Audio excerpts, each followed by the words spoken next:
Dream किचनमध्ये आपल्या सर्वांचं स्वागत. तर आज मी नाश्त्यासाठी वेगळ्या पद्धतीची रेसिपी करून दाखवणार आहे.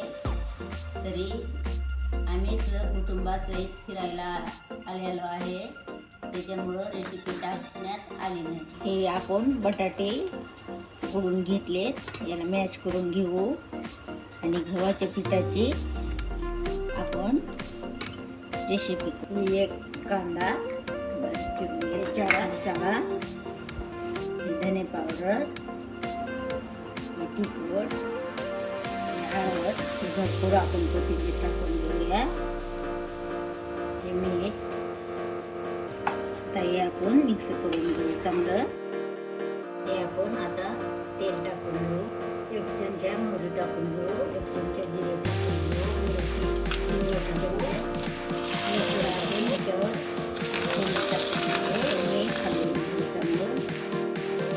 आता आपण हे बेसन पीठ काढून घेऊ. 2 चमचे तेल टाकू, 1 चमचा टाकू, तिखट टाकू, हे थोडी हळद टाकू, हे थोडी पालक आहे, पालक टाकू, हे कोथिंबीर टाकू, मीठ टाकू.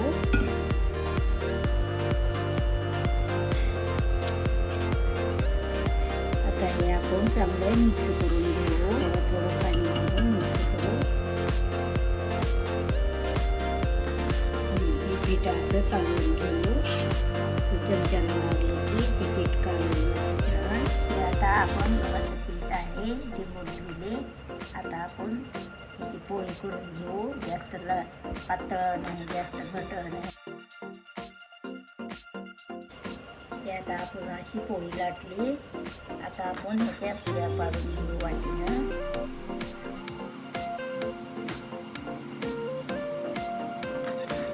आता हे आपण बटाट्याचं सारण केलं आहे, त्याला आता आपण हे फोल्ड करून घेऊ असं करजेसारखा आकार. आता आपण ह्याच्यात भिजवून टाकून घेऊ. बेसन पीठ काढलेलं आहे. कमी आचेवर हे